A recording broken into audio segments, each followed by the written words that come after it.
to my channel. Pardon my disheveled appearance. It's been a long day and yeah. And the dorky side pony. I didn't want anything on the back of my neck. Happy May, everybody. We are officially in the 5th month of the year. As I film this, it is officially the first day of May. We are a handful of days away from my sister's birthday, and I like to think of May as Star Wars month. My sister was born on Star Wars Day. It's just, I like May. For the month of May, we are theming our videos around Star Wars, and to start off with, we have our Last Jedi review, finally. This movie was, wow, that's all I can say for it. I have been and always will be one of the biggest Star Wars fans ever. I grew up watching the original trilogy. I fell in love with the prequel trilogy, even though not a lot of people like it. And I'm loving the sequel trilogy. The in-between story, Rogue One, stole my breath, and I cannot wait for the Han Solo movie coming out this month. But before we get to Han's backstory, we need to talk about The Last Jedi. This movie was amazing. It was funny, heartbreaking, serious, and just so many things. I was exhausted by it. By the end of the movie, I was just so, and it was in the best way possible. This movie picks up nearly right where Force Awakens left off. Starkiller Base is, well, son. Han is dead. Rey has flown off in Falcon with Chewie and R2 to locate Luke, who has been missing for a while. Kylo Ren has one hell of a cut on his face, Snoke is slightly pissy, and General Hux is running with his tail between his legs. Can we all tell which side I prefer?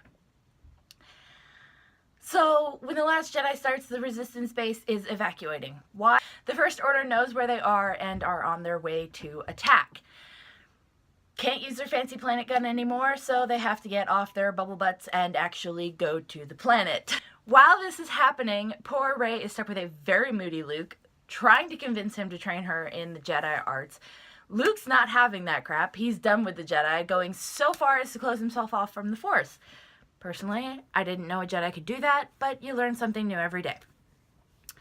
We have a couple of additions to our main character ranks. We also lose a few more, but I will spoiler section those later on.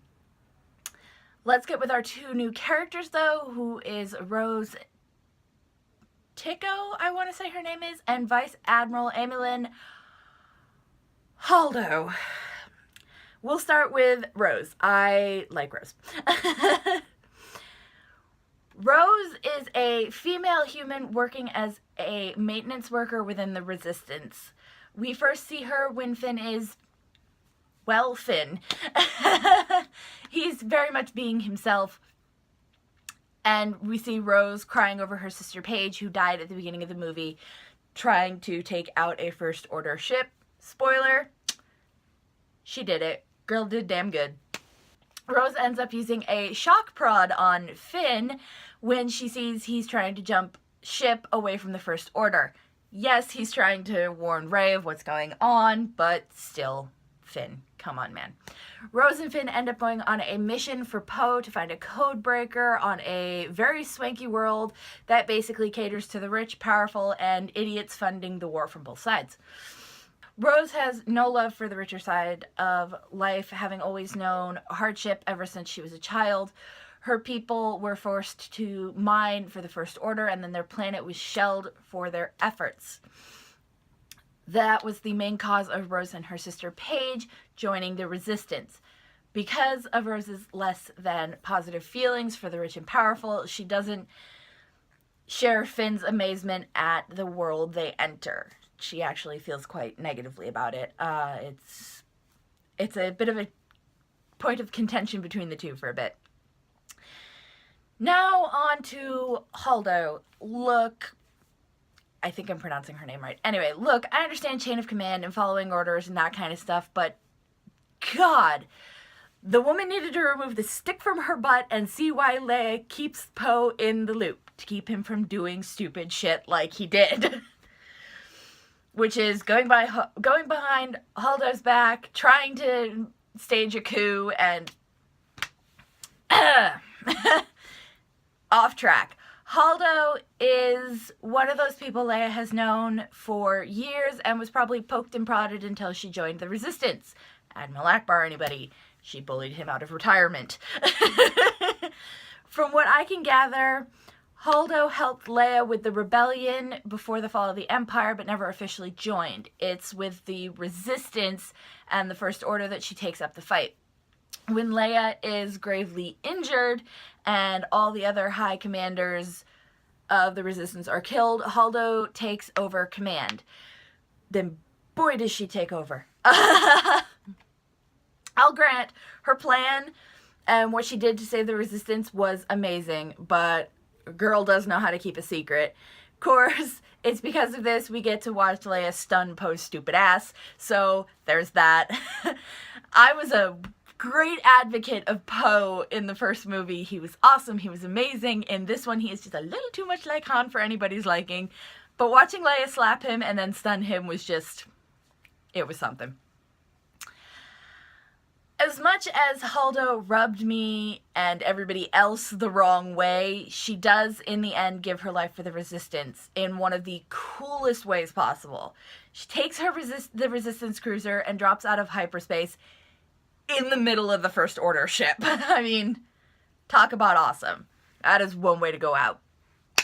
On to our droids. We'll keep this one short and simple because they are short and simple. 3PO needs to stop with the facial expressions. R2, he did all right this time around. He didn't get off too badly. BB-8 needs to stop believing Poe, though, because they used him as a slot machine. Okay? You don't use my baby as a slot machine. I love BB-8 so much, but the relationship between him and Poe is starting to seem a little creepy. And now we enter major spoiler territory, so look away now if for some odd reason you have been living under a rock and haven't seen the movie.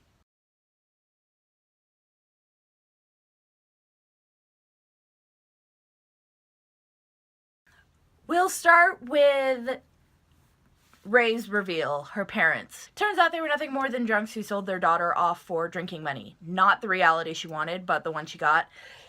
And the real kicker to it all was it was Kylo Ren who made her admit it to herself. Talk about a slap in the face with a metal hand. Yeah, no, that still sounds Game of Thrones. Yeah, sorry about that. Wrong fandom. Next one we'll talk about is Yoda's return.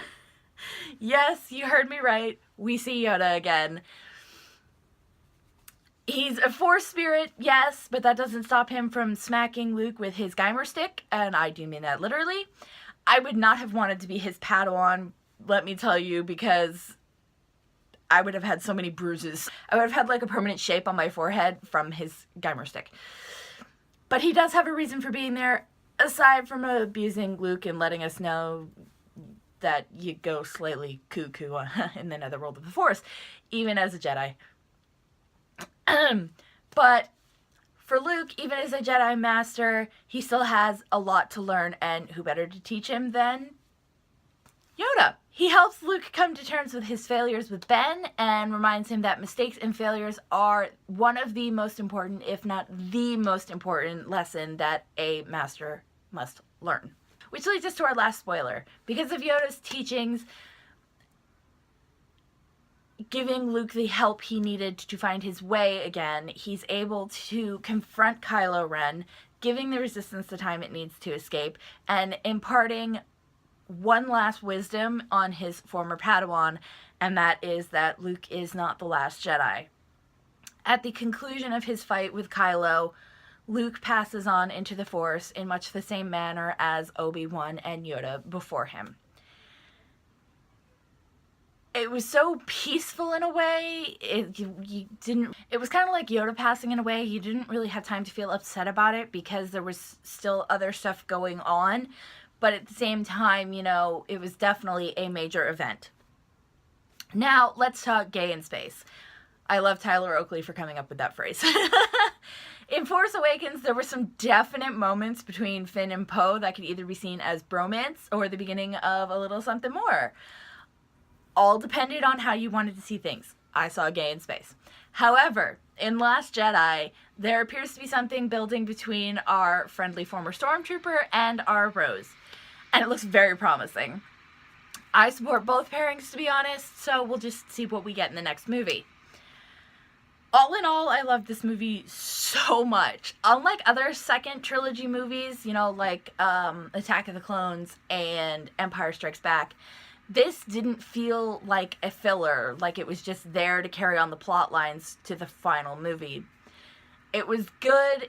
It had its own reason for being. It had its own tie-ins to the plot lines between between the first one and the third one.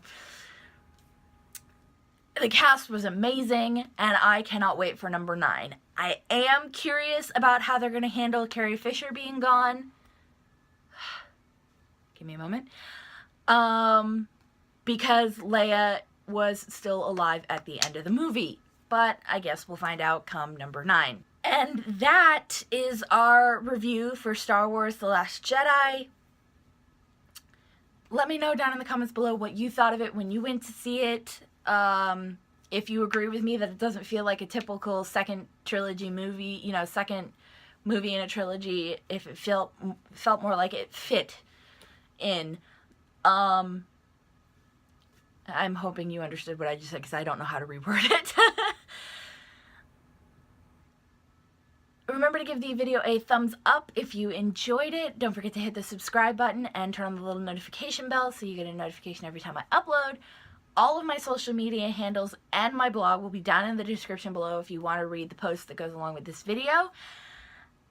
And let's see, down in the comments, I want your favorite 3PO moment. Yeah, let me know your favorite 3PO moment, and I will see you guys in next week's video.